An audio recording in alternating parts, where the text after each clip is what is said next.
All right. Well, So, welcome to Book Nerds, a book club for doctor entrepreneurs, the podcast where we explore top books on leadership, business, and personal growth to help doctors and practice owners build thriving practices and fulfilling careers. I'm Kyle Clutie, joined by my co-hosts, Dr. Brianna Rue and Dr. Aaron Warner.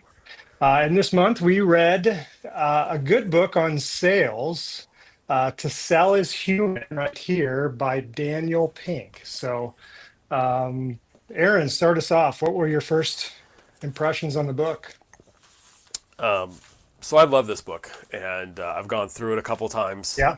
In fact, Masterclass, the masterclass.com site, Daniel Pink is on there, and I think the subscription for the year for to Masterclass is worth it just for Daniel Pink's class, and he talks a lot about this book. But what I loved about this is being an optometrist, having grown up in optometry. I've always heard that we're not in sales, we're not in sales, we're not in sales, and quite frankly, that's kind of pissed me off because how do you do what you do if you're not in sales? And I'm going to be blunt, so I'm probably going to offend anybody, so a lot of people listening today in this because I don't I 100% believe we're in sales, and I don't look at my patients as patients. I look at them as customers because they're consumers of healthcare, and I want them to choose me Yes. and my office as the best place for them to consume their healthcare. And so, they have a choice, which by default means they're a customer. So I'm just going to start it off with the very first quote before the book even starts. It's by Arthur Miller from Death of a Salesman. It says, "The only thing you got in this world is what you can sell. And the funny thing is, you're a salesman and you don't know that." So I think that looking through that lens has really helped me talk to patients, talk to my staff members because I got to get them to buy in on things. So I'm selling them ideas, I'm Mhm. selling them concepts. Um, every interaction we have with a sales rep is a sales transaction. And I think the Yep. rest of the book just takes that from feeling like a dirty word in sales to a very positive transition to where we can acknowledge what we do and then focus on how we do it better. Yeah, amen to that. I think you just like you said, we always think of sales as being a dirty word. Um, and I still struggle with it too. I still struggle with that. I think my team does as well. And I feel like the more training you do on it, though, the more like books like this that you read. I'm a big fan of Donald Miller, and he has a specific sales training course that's similar to his, story brand type framework that we can Mm-hmm. talk about a little bit later when we talk about clarity. But that's just been really helpful to me to like break down what is it really that we're actually doing. What is it really that we're trying to sell? And you're right, and I mean that's the title of the book. To Sell is Human.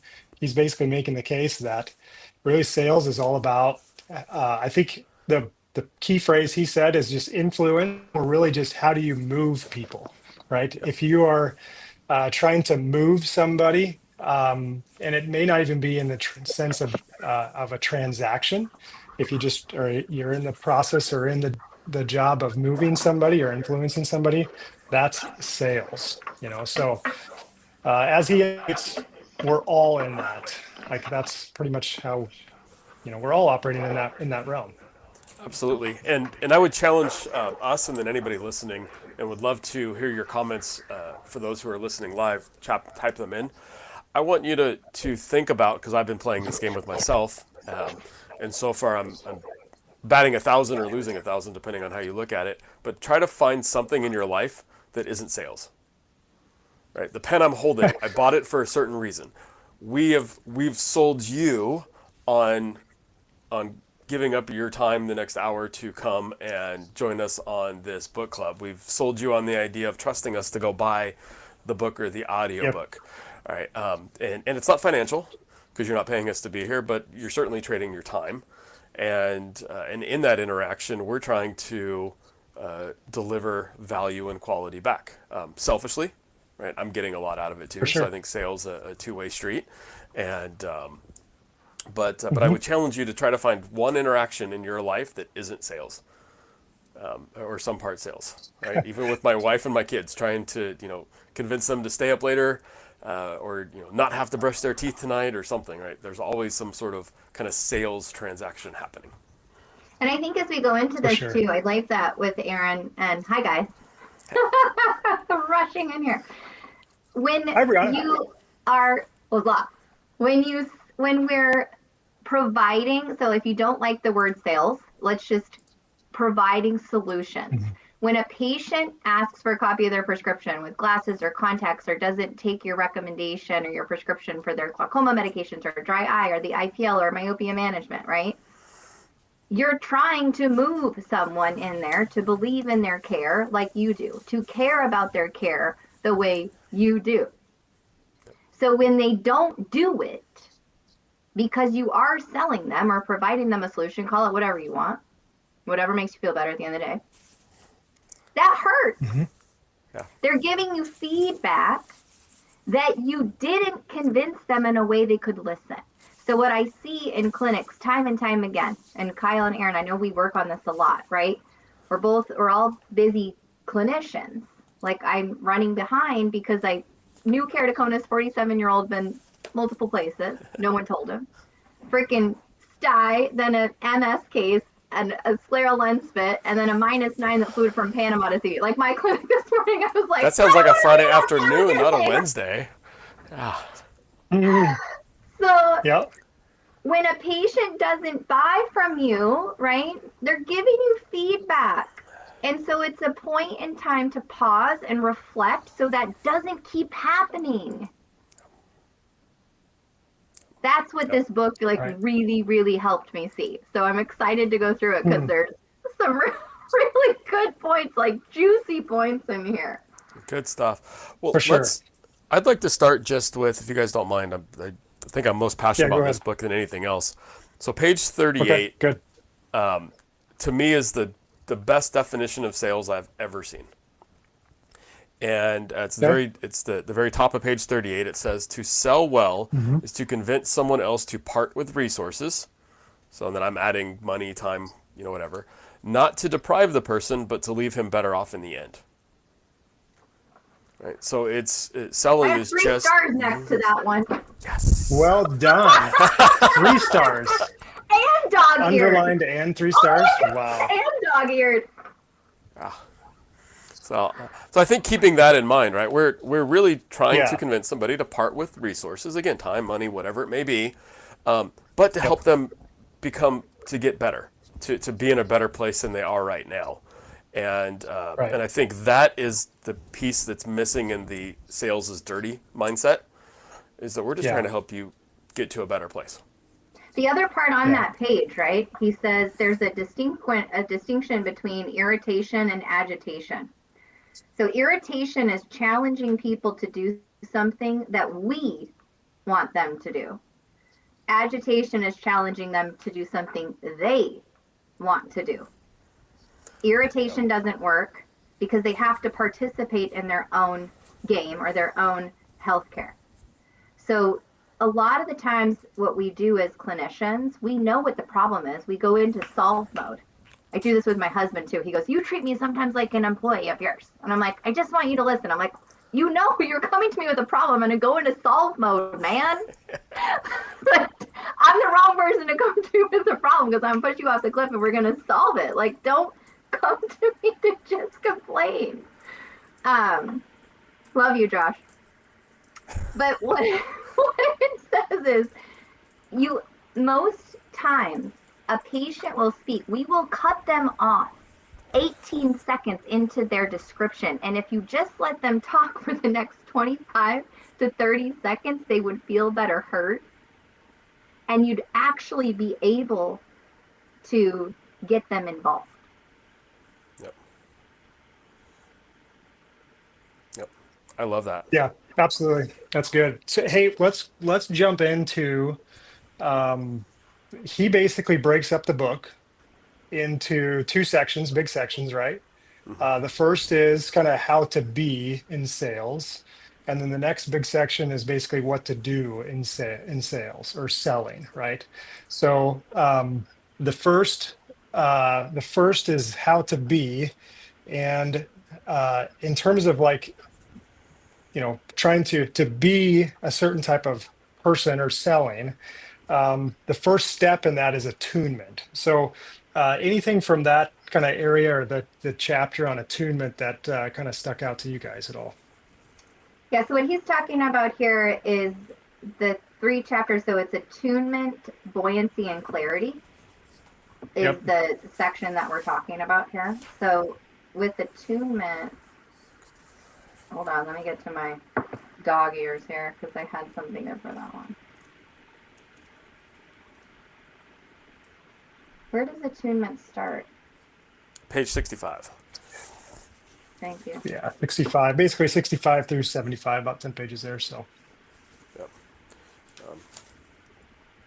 So he talks about this with this is a personality type too. So being able to attune is, think of it like a radio dial, where you know the patients you have to talk more to, you know the patients you need to listen to more. So obviously I'm a big extrovert here, which make kind of the worst sellers, and then introverts make the worst sellers, but it's the middle, right? That 0 to 10. So those 4 to 6s where they can really dial up or down based on the personality type and being able to read people, which is what we're really good at as eye doctors. I will definitely give that to us. So that's yeah, I the kind of see definition of attunement as, yeah, it's kind of like, one of the steps he talks about in attunement is first, like kind of reducing your power or kind of getting on their level, like reducing that kind of that power dynamic. So it's kind of being aware of the, emotionally and physically and all the, the power dynamics that exist in our situation in a doctor-patient relationship. It's being, attuned to that. But then it's just kind of dialing in, like in terms of what I always talk to my staff about this too, like being like emotionally connected, almost being emotionally connected with where they are, where that person is, kind of being aware of where they could be that day, and then empathizing with that. And I think is mimicry part of attunement, yeah, and then kind of almost mimicking and showing back to them their disposition. I think is all helpful, and it was helpful for me to read that as proof of like being good in sales, because that is something that we have tried to do as a team, just along the way of like realizing that this actually helps us take better care of people, because you kind of you connect with them, you can relate to them better, and at the end that's the process of like when you're emotionally connected, you can then better serve them because you know better what they want or what they need. So the question for the listeners, right, as you're listening to this, do you think people sell more or provide strategies more from their heart or from their thinking? Who's more successful, when you lead with your heart in sales or when you lead with your thinking process? This was interesting in the book. Yeah. You guys read it. You know what it is. Yeah, it's emotion. No. It was thinkers. So Which as is doctors, opposite what we we hear. constantly are feeling for our patients, but not realizing what they're thinking. Yep. I like And that's the where it's asking questions to figure out what the other person is thinking. and that's that building that empathy. Brianna, I've got your name next to a quote on 70 when it talks about the powers, and right, to go into every interaction thinking you're not the one with the power, that they are, which quite frankly aligns with Donald Miller's story brands, and you're not the hero, you're the guide. But you and I had a long conversation on being the shark in the Sharks in Shark Tank, and it's very clear who has the power in that room when you watch the show. Oh yeah. Right, very clear. And the people pitching are doing the selling, and they have to modify their approach to try to connect with the individual sharks, whoever they want, who have a very wide diverse, personality base. And then I thought about me in the exam room and my team, and sometimes we approach everyone the exact same way, and we don't look at in this case our patient or our customer as the shark. We think we're the shark and they need to listen to us, as opposed to us thinking that they're the one with the shark, because ultimately they have the power. They get to pull out the credit card or not. They get to make that follow-up appointment or not. And so it was very interesting mindset of, who's the shark in this interaction. And most of the time it's not me. I love that, because it's an easy question to ask yourself. Yep. Who is the shark? Yep. Do, do, do, do, do. So that's attunement. So next, in being, or what we need to be in order to sell well, was buoyancy. And this is the one where like I had to reread this, because when I first saw the word buoyancy, I was like, what does he really mean by that? So how would you explain the second concept there of buoyancy? I think it's the most I'm trying to important find concept. I think it's the most important concept in the book, to be honest. And buoyancy, to me, I think about you're in an ocean and you got to float, but you're never going to always stay at the top. And so in swim training, in survival swim training, they teach you it's okay to sink, just make sure you're coming back up, right? And having that rhythm, and so you don't panic when you're under the water. You just try to make sure you're staying above, and where it translates into our world is that ocean of rejection. So every time you get pulled down, that's a rejection. No, no, no, no, no. You're hearing no, you're hearing no, you're hearing no, and not getting upset and allowing yourself just to sink into that ocean of rejection. But being buoyant is just popping back up every time. And doing so that it little again. doing it again, that little visual, right, of the dude with the little swimmer with a little snorkel mask and the inner tube around him, right? You jump in a pool, you're going to go down, but you're going to pop back up. And then just knowing that you're going to come back up, and being resilient is and taking those lessons from when you get pulled down, when you get rejected, to how can you slightly modify it so maybe you get rejected just a little bit less. So where this kind of comes in, right, is think of it with your dry eye protocols. If you have an IPL RF machine, if you're heavy into myopia management, right, is you are going to get those seas of no's, but it's doing it over and over again, realizing the no is feedback. The negative emotion is feedback. So either you over talked, you didn't explain it well enough for them to understand, because we know confused people don't buy. Number one, like, patients are not leaving your practice asking for copies of their prescriptions because of price. They're just not, guys. They're leaving because we confused them. But that's feedback. So that's the negative feedback. Positivity feedback is you have to believe in the product that you're selling. 100%.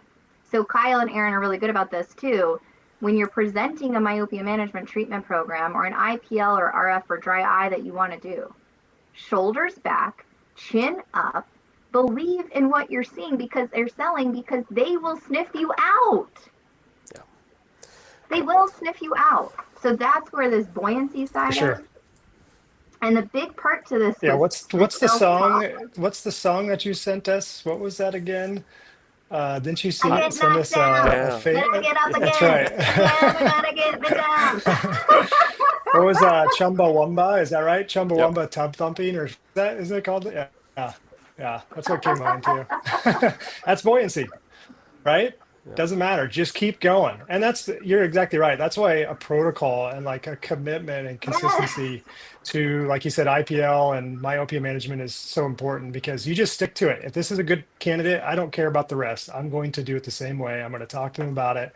I'm going to give them the same, recommendation, regardless of their, acceptance or not, because this is the right thing to do, and I know I will make their life better if they choose to, choose this treatment or not. And know that, like you said, there are times when there are droughts, there are days or weeks where you're like, what is going on? And then all of a sudden you'll just have an uptick, and you just have to, and it's probably nothing you did or changed. It's just that's the reality of sales, I guess. So, yeah. I think one thing I want to hit on this too, the really big thing that caught me on this was in our world right now, it's all about like your power stance before you go into a big meeting, or before you see, like, if I manifest this or write down 100 times that this thing is going to come into my life, it's going to come into my life, right? You see all this on TikTok, Instagram, wherever you're looking, right? He talks about a study, and they put patients into 4 different groups, so there are 4 arms of the study, and they all had to go into a room to solve puzzles. One group wrote down the word I 20 times before they went in. The next group wrote down will 20 times to go in. The next group wrote down I will 20 times. And the last group wrote down will I. Which group solved more problems? This one blew me away. It was the will I, the least sounding confident one of the statements. Like, that right there was a huge epiphany, because what it does is, it now, if you ask the question, will I, now you have a path for action behind it. If you say I will, there's no action behind, there's no like path to action. I mean, that was like worth the book right there. Yeah, that conversation with yourself, right? It's will I be able to do this? Will I make a difference today? Right? And that, I think the answering that also, I read into it and said, like, that's empowering, you know? Yeah. Because the I will is just a statement. And what does that mean? But if you have to ask yourself a question, it involves a little bit more thinking, a little bit more commitment, a little bit of more self-empathy. And then answering that question, you know, I think is that, to your point, Brown, is that path to action. Yep. So it says questioning self-talk elicits the reasons for doing something and reminds people that many of those reasons come from within. So if you're presenting to a patient, will they buy? Will I be able to get them interested in their care, interested in their daughter's care for myopia management? Hell yeah, because I got my pamphlet, I've got my pitch, I've got how they can pay for it, I've got the follow-up visits, I've got the contracts, right? So again, it comes back to that protocol and really setting yourself up and them for success. Yeah, I love that. Yeah. One more word on I really like the self-talk area, page 107. They just talk about, like, let's see here, explanatory style. So if you do, when you think about your self-talk, the style that is effective, people who give up, or the style that is ineffective, people who give up easily, who become helpless, even in situations where they actually can do something, explain to themselves or explain away bad events as permanent, pervasive, and personal, right? And so it's essentially like, what are people doing? Is they are taking whatever happened as a sense of their worth and value, right? They're kind of taking what happens, like a no, as a comment on their own, like, identity. And because they think it's personal, they think it's permanent, they think it's pervasive. But those that are more successful see that as like, nope, it's actually not personal. It's just there's other circumstances beyond my control. It's temporary. And this isn't like a end all be all for my own worth, you know, and that's something that I talk about. For a copy of their prescription. I know. It feels that personal way. When they tell me they're going to Costco to get their contacts. It feels that way, for sure. But that's what I talked to my team about that too. Like, you know, especially our opticians, hey, you know, don't attach your worth and your value. Like, do everything you can to not attach your identity to how successful or non-successful you are here at this practice, right? Because that's not how I judge you. Like, I have you know, my view of you is not attached to that. Now, I want you to perform really well, but like, your worth and value here is not based upon the yeses and the nos, right? So, you know, we work hard to try to detach those things. And this is where you work more too on inputs versus outputs. Put more on the emphasis of the inputs. Are you doing the work? Are you doing the conversations correctly? The outputs will follow the input, Yes, right? Yep. So if you for sure. if you Effort, don't right? like Focus on the effort. stick on those, and that's where I think this whole like AI and where everybody's kind of, everybody's, guys, we're scared right now. We don't know what the future is, but this isn't time to stick your head in the ground and do that learned helplessness. This is time now to like step up, Yep. learn this stuff, condense Absolutely. your schedule, give yourself time to, like, there's ways to do this. So for instance, I was at a conference, almost got stuck in South Dakota. I was feeling like the mom from Home Alone. I had a pocket translator, $500, 2 first class tickets, and the earrings. You'll love the earrings, the dangly ones. So the doctor was working 6 days a week and had a cash flow problem. And this is again where he was attaching value, right? So I like, Kyle, how you said that, attaching the value. And we convinced him by the end of it, his cash flow was hurting because he was open on Saturdays, only seeing 7 to 8 patients. Condense that, man. See 2 more patients on Monday, 2 more patients on Tuesday, 2 more patients on Wednesday and Thursday. Now you have a team that's not burnt out. Those patients probably aren't spending all that much on those days, right? Yep. Look at those little things. Yep. And expanding that explanatory style conversation, he continues it and talks about a positive and a negative explanatory style conversation. And I think this is where is really important too. And I had a talk just with my team. Our capture rate in the last 3 months has taken a nice little hit. I mean, we've dropped about 20 points. And when I talk with my team, be specific that on, it's not on your contact lenses. It is not on my contact lenses. That is up 26%. We were just talking about that. I had my OGP rep conversation, and I am my contact lens bill went up 26% compared to last year. Kyle's got some fireworks going over here. Yes. With us. So That's appreciate the move and support to Dr. Contact Lens. And I didn't pay him to say that. You did not pay me to say that. I paid you to have that opportunity, so thank you. My pleasure. But their words initially were patients aren't buying, right? It's the economy, so it was very negative. And it was loss of self-control. It was an acknowledgement of it's out of my control and a very negative, pessimistic view. I said, okay, well, let's look and see what we could have done on the front end, but at least when we're doing the after action, you can't go back and fix a sale that didn't happen, but you can say, hey, but I'm going to get them next time. I'm going to make these changes so that next time I'm more likely to be successful. So it's re-empowering somebody back. And when they did a study on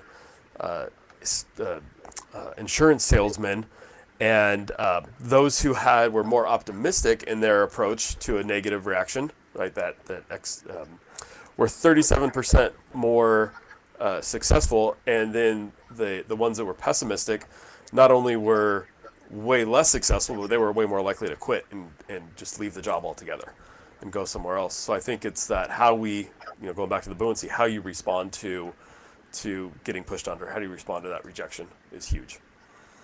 You also, Aaron, you mentioned something on that encounter too of the Disney World experience.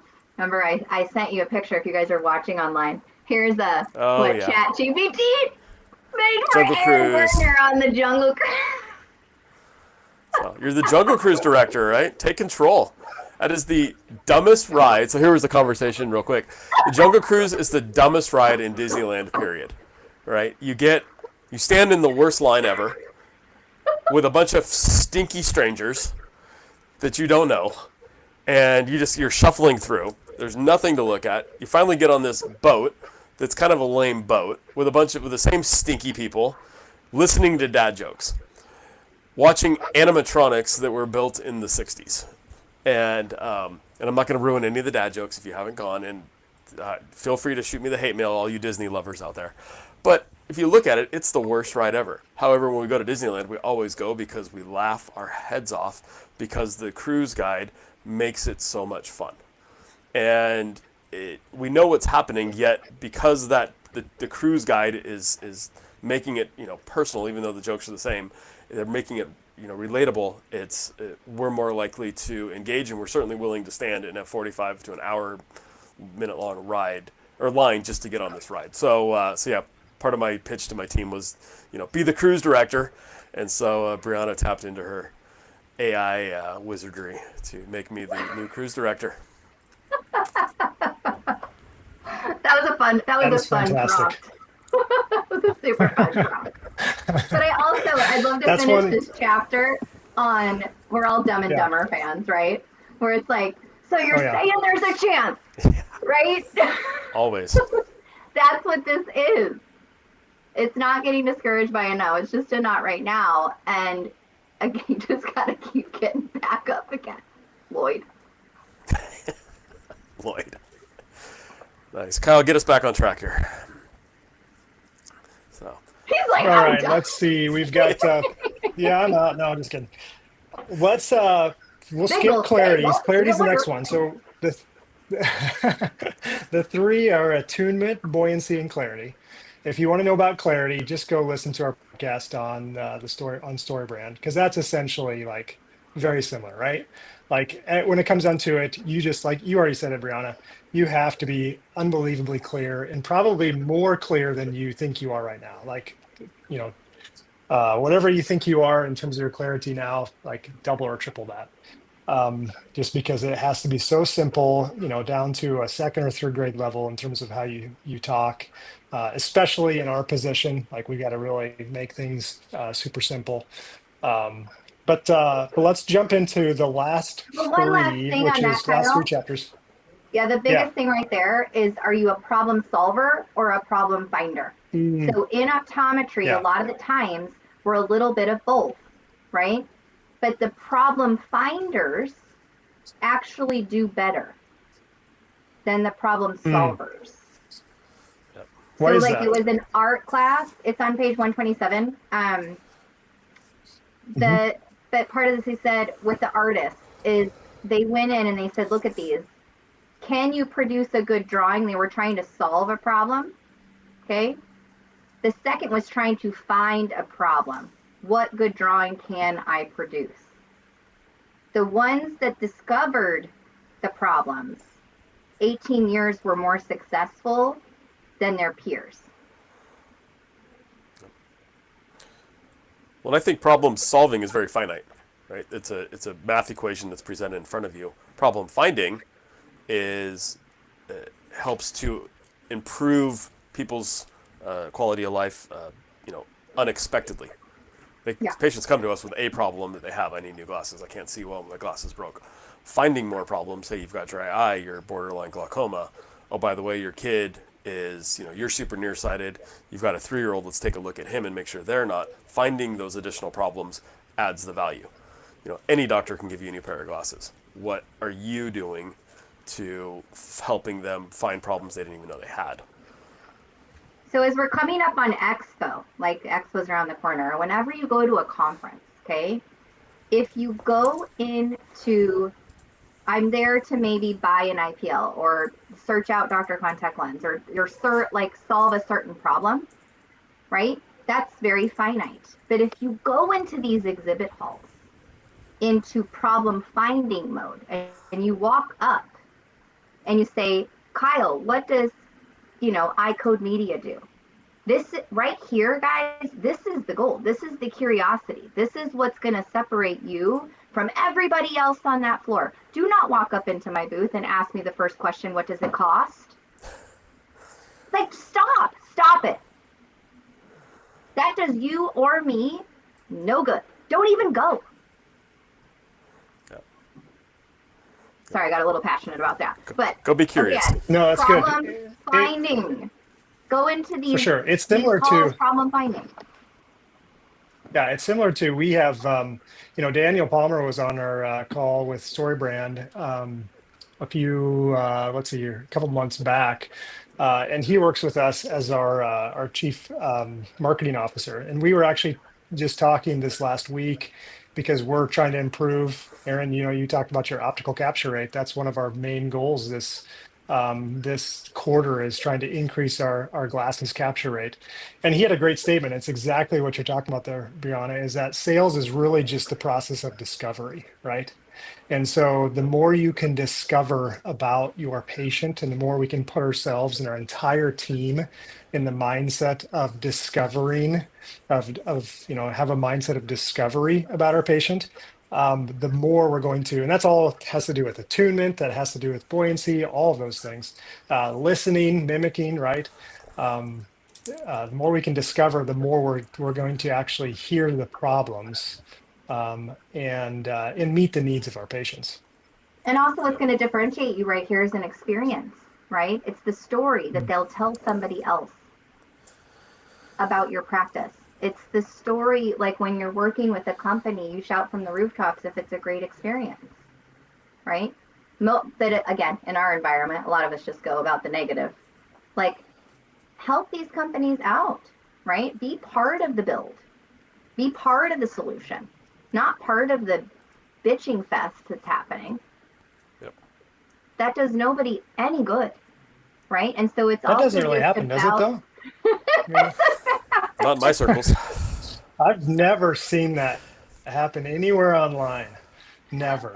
There's never been a forum with that, ever. It's just about asking questions, but you have to ask yourself those questions. Don't, like, no one's practice. Like, figure out, solve that problem for yourself. Don't take shit at face value. Go do the work. Yeah. Well, speaking of solving the problem and like addressing it in the practice, let's jump into the second half on how you do it.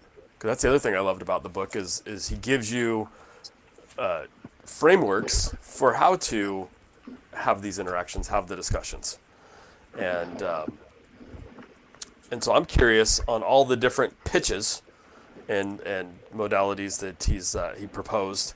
Did one of them ring true with you guys? So my favorite, what I did with this part, so this book actually was written in 2012. It's an older book. So here we are a couple years later. I actually went back. You say 2012 is older? God, that just made me feel ancient. Sorry. Well, it's a 13-year-old book that we're doing a podcast. I'm an old moment. I apologize. You're still 30. It's fine. For the 15th time, Aaron, you're okay. When I talked Sorry, about, I went digressed. back in 2012. So I had just actually joined the practice. Dr. Contact Lens wasn't even an idea yet. I was still dating my now husband. Instagram had just gotten put on our phones. Like, think of really where you were in 2012. We had just picked an EMR in the practice I was at. A dry eye wasn't even a thing yet. Myopia management wasn't even a thing yet. That's not that long ago is what I'm trying to say. That's just how fast all of this compounds. So my favorite part of this side was the elevator pitch. So Otis, the elevator guy, the only way, and I don't know about you guys, I let reps in. Reps have fun in our practice because we learn so much from them. I'm not a gatekeeper with the reps. Yes, I can go from clinic mind to business mind very quickly, and I know which one I'm in. But the elevator pitch came from people not being able to get by the gatekeeper, so they would stand next to the elevator. But the real elevator pitch was in 1853. Otis went to an exhibit hall, and people wouldn't get in elevators because they didn't have the mechanism. If something happened, it would fall and you would obviously die, right? If you're 4 stories high, 3 stories high. So he created the mechanism that if the elevator failed, it would stop it. So what he did is he built this elevator 3 stories high that was see-through, and he chopped the levitator thingy. I just made up a word. With an axe. The rope. And the rope, thank you. Chopped the rope, the mechanism caught him. That's the original elevator pitch. How cool is that? So It's literally an elevator pitch. And your myopia pitch and your second pair pitch. Yeah. Can you have that in your mind when you're spitting all your knowledge at a patient, number one, they're going to get 95% of what you just said. Yep. So this is that the picture there is less is more. That's really that whole Yeah, pitch. absolutely. I'll read from page 156. It says, the lesson here is critical. The purpose of a pitch isn't necessarily to move others immediately to adopt your idea. The purpose is to offer something so compelling that it begins a conversation, brings the other person in as a participant, and eventually arrives at an outcome that appeals to both of you. That's where like he kind of had me there when because I just think of a pitch as just like, you don't think of the catcher, right? In your mind, when you think of a pitch, I think of just baseball, a pitcher throwing the ball, right? Yep. And then you think of, okay, I got to make a good pitch. But the reality is like you have to have it goes both ways. Like it's a pitch and it's a catch, right? So you have to do it in such a way that's not just you're not just throwing stuff out there. You're throwing stuff out there in a way that's compelling enough for them to actually catch it and receive it, right? Because I it's love that. because what he's after in the pitch is not so much you just throwing a really good pitch. He's after you creating a conversation and creating what he calls the creative collaborator, Yep. because that's what drives sales. And that really got me thinking about just like how, when I pitch, right, myopia management, my sight lens, when I pitch IPL or whatever it is, some dry eye treatment, am I doing it in a way that I'm inducing collaboration from the patient? Or am I just doing it in a way that's just like so one-sided, so heavy in content, so heavy in information that they're just like kind of stuck in their seat, like, where do I go next? I don't even know what to say now, So I don't know, that was really helpful for me to think about. In my simplistic brain, Kyle, I love that because I had the same imagery on playing catch. Right? If you ever played catch with like a 4-year-old or a 5-year-old, I'm never catching the ball they're throwing. It's going in every different direction but towards me. Right. Right? So Yep. they're pitching, but it's not something I can catch. I played catch once with my D1, and he played in the minor leagues, and he was a pitcher, and he would throw the ball either so hard it hurt my hand, or he'd throw in some curveballs or knuckleballs, and it wasn't fun to play catch. I mean, just throw the damn ball, right? And so in my mind, like a good pitch is one that's easy to catch. And then they can pick it up and Yes. throw it back. And it starts that conversation. And I think sometimes we get too, excited about it, or we get too technical about it, or we get too just, our lackadaisical that we're just kind of throwing something because it feels like we say the same thing all the time. And they're not pitches that somebody's wanting to or able to catch and then certainly throw back. So That's also, I think, where boredom creeps in too, right? Where if you fall in love with the process because it is the first time that patient has heard it, it's the 7th time you've said it that day. So you have to say it with the same enthusiasm on patient number 1 as you did on 7. But what are you doing to fill your cup in between those things is really critical to this. So it's falling in love with the process, knowing that it does take consistency and clarity. That's what it says too. It just demands discipline. Because nothing in eye care is fast, guys. It's one patient at a time that you do a good job with. So like our phone, and this is funny too. I think I dropped this from like if the phone's not ringing, like that's my moneymaker, man. That's like cha-ching, cha-ching, cha-ching, cha-ching. Like if the phone goes and it's like no one answers it, I'm like, there's someone on the phone that wants to do business with us. Somebody answer the phone. Right? So that's, I think, don't get burned out on that, but you have to show your value. What I hope you're hearing here is the value you bring into not just eye care, but into healthcare. That's where you can be super effective.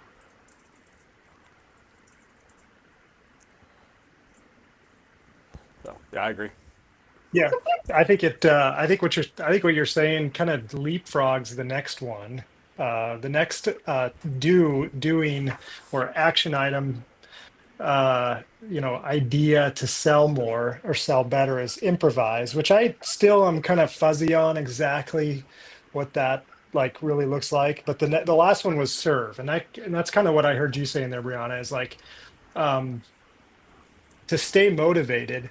And I think there was several references to studies on which people stayed motivated longer, which people lasted longer in certain conditions. But it's usually, or I guess, which doctors actually wash their hands more. I think they did some study where basically they Mhm. split up into like three groups, and they put a sign up above the hand washing station, and it said one was like something about germs, and that was pretty much eye centered, like, hey, clean your hands so you don't get sick. Another one was just like some kind of blanket control. And then the other one was clean your hands so your patient doesn't get sick. And essentially, I'm paraphrasing, I don't remember exactly what it said, but essentially what they found, study after study, to like repeat that to see if the findings were accurate, is that when people are motivated by helping or serving others, their motivation, there's more purpose. Like if you rely on purpose and helping others and serving others, there's more motivation there. Yeah, So I think part of that's this kind of how you improvisation stay is, motivated with what you're saying. yeah, it's the active listening part. So the Hmm. big part, the big take home here from the improvise thing is when you're doing improv, um, everything can turn into something. You always, number one, make your partner look good when you're improvising. And you also say yes and, not yes but. So Mm-hmm. in practice, when you're ideating, if you haven't done this in one of your meetings, just do an idea meeting. So don't ever look at someone's idea as dumb, because there's a gold mine in there. You say yes and. That keeps the conversation going. Yes, but cuts it off. Yep.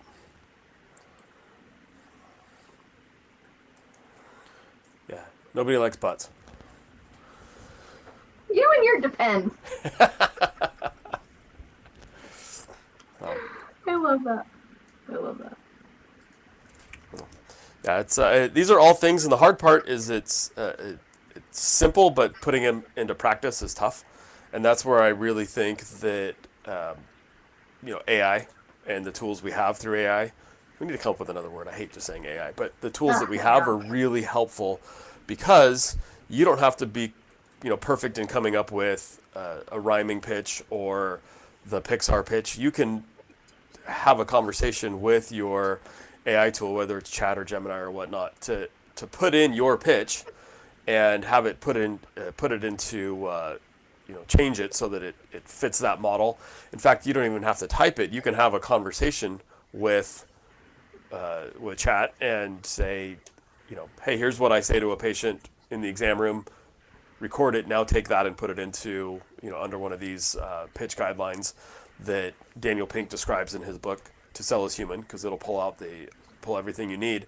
And then when you have it down and you've got phraseology that you like, you can then tell it to be that patient, and you can have a practicing working conversation with your phone and just get a sense of how that feels, get a sense of the questions they might ask back, and so you can practice. No different than a baseball pitcher is going to throw a whole bunch of pitches from the mound before he ever throws it live in the game. You go early to baseball games to have batting practice or to watch batting practice because they're hitting way more than they'll ever hit in a game, but they're warming up, they're getting ready for it. And I think that's where a lot of the tools that we have on AI isn't just, to make super cool little pictures of Aaron as Jungle Cruise guides, right? But to interact with it. That's pretty fun though. But it is fun. Oh, it is fun. Right, yeah. Well, yours is coming. I don't know what ride you're going to be on, but The Kyle ride. And I was talking with Chris Wolf and Masood Nafi, who are putting on the Gateway Tour. So if anybody's interested, thegatewaytour.ai is the link. But it really talks about kind of what's coming in the future, what's here now, what's coming in the future, and how you can start having conversations with the tools that we have.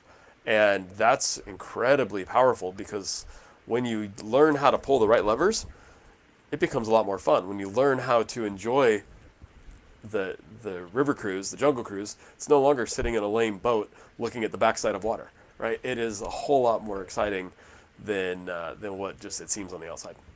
And I think a piece to this too, guys, is healthcare is changing. AI is changing everything. The page I'm talking about here is 207. He says you have to make things personal.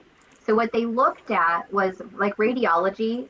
AI is coming heavy into radiology. It's coming heavy into eye care too, because that's where we can see blood vessels, we can see nerve endings, we can diagnose things really, really quick, right? So what they did when these radiologists were reading all of these scans and they would get tired, they would actually start to miss something because they don't actually see it as a person that they're looking at.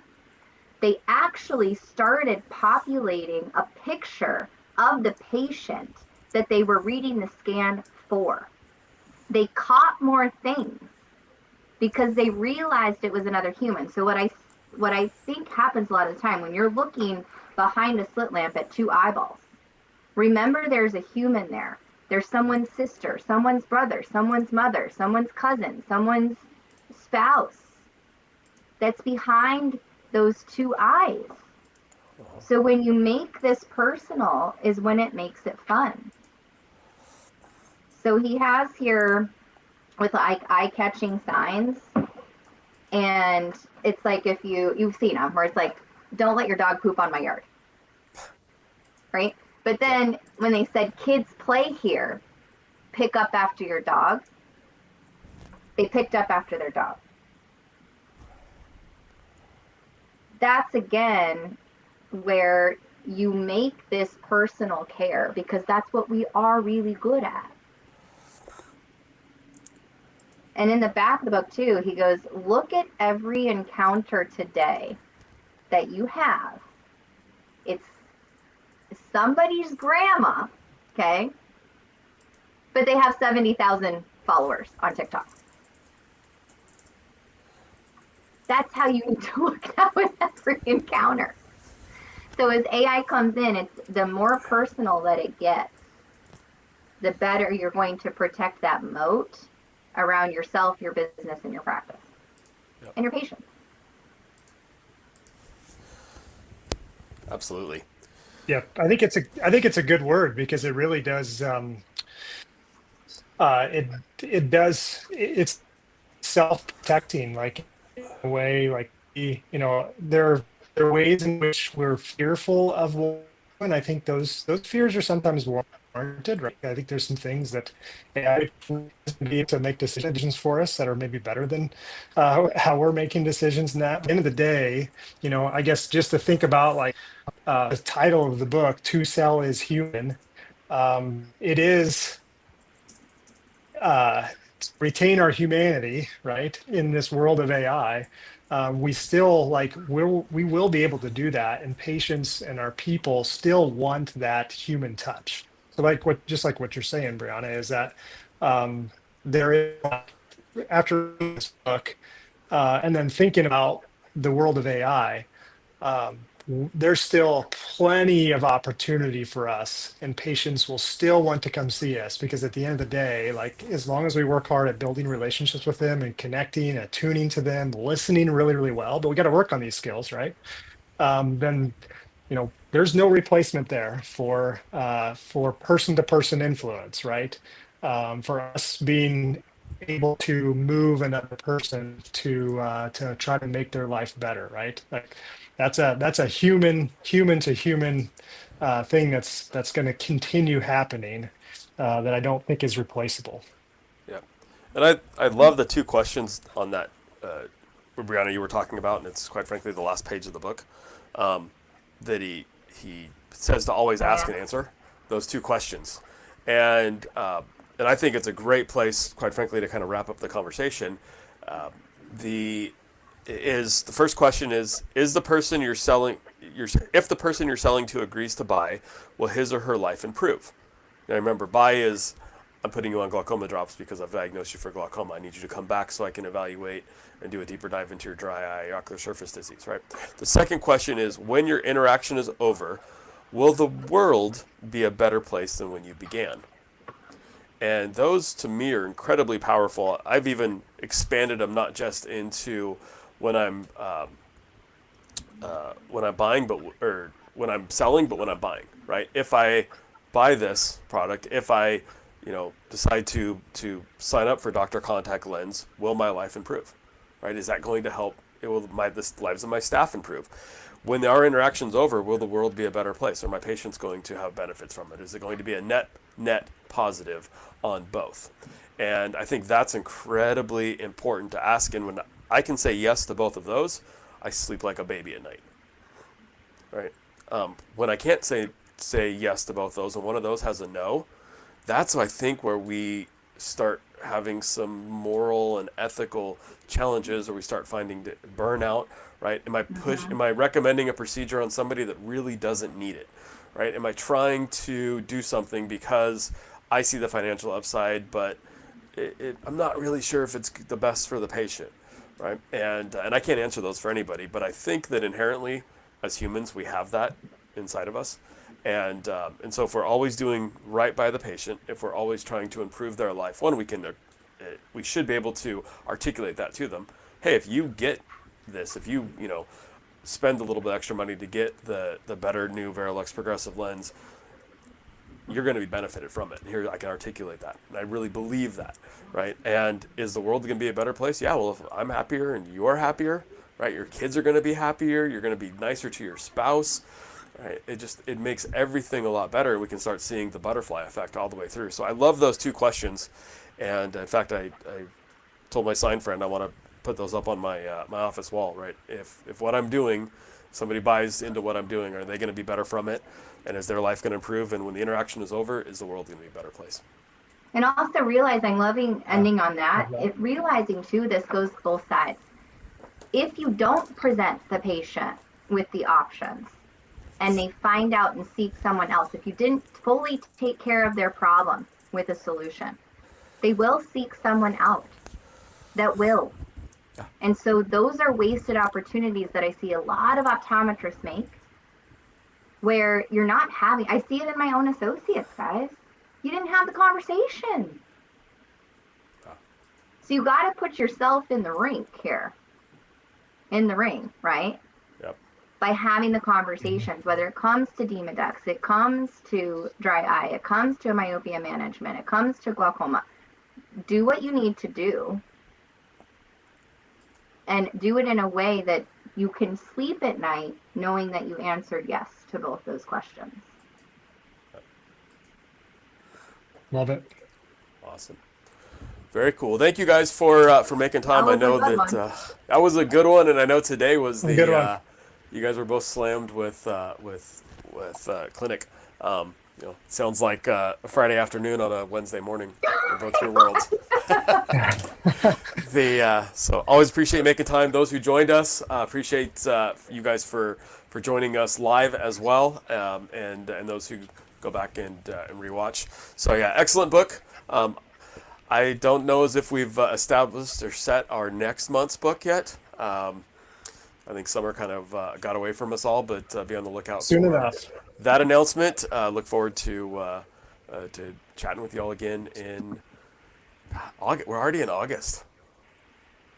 That's nuts. No, we have 2 of our days in July, man. August. Well, the next book club is August. Yep. Oh, that's true. Right? Yeah. I'm down to one hand on the number of days left in the year. But cool. It's back to school time, so the houses are quieter and life gets a little bit more orderly. So thank you guys again, both. Thank everybody for listening and participating. Please share the conversation with others you think can benefit from it, right? If their lives are going to be improved, right? Join the WhatsApp group. The link will be in the show notes. And as long as you're not a Russian bot who is going to try to sell us insurance, you are more than welcome to join. Yeah. All right. Thanks, everyone. Thank you.